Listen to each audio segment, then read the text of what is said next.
पाकिस्तानियों को सबसे ज़्यादा घबराहट तब होती है जब दुकानदार को फटा हुआ नोट पकड़ाकर सोचते हैं कि वो देख ना ले यार। एक दिन वो हमसे मिली और बोली, क्या तुम मुझे याद नहीं करते? मैंने कहा, अगर याद करना इतना आसान होता तो हम अपनी क्लास में टॉप ना कर लेते।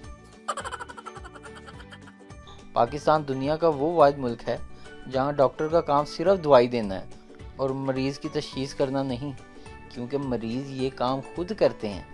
डॉक्टर साहब, मेरे विच घूमू हो रही है, वड्डे वाली ड्रिप लाओ। एक गधा असम्बली हॉल की दीवार से कान लगाकर खड़ा था। एक बकरी वहाँ से गुजर रही थी। उसने पूछा गधे से, भाई तुम यहाँ क्या कर रहे हो? गधा, अंदर दो सियासतदान झगड़ा कर रहे हैं और दोनों एक दूसरे को गधे की औलाद कह रहे हैं। अब मैंने बस ये जानना कि इन दोनों में से मेरी औलाद कौन सी है। फैसलाबाद में कई डॉक्टर सिर्फ ये कहने की तनख्वाह ले रहे हैं, एनू लोर लाइयो।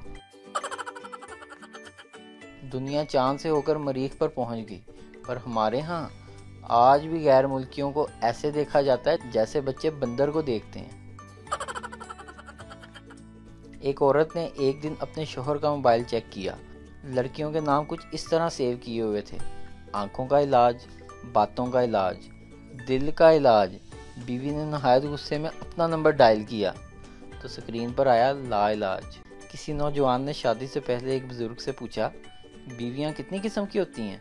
बुजुर्ग, बेटा बीवियों की सिर्फ दो इकसाम हैं, अच्छी बीवी और बुरी बीवी।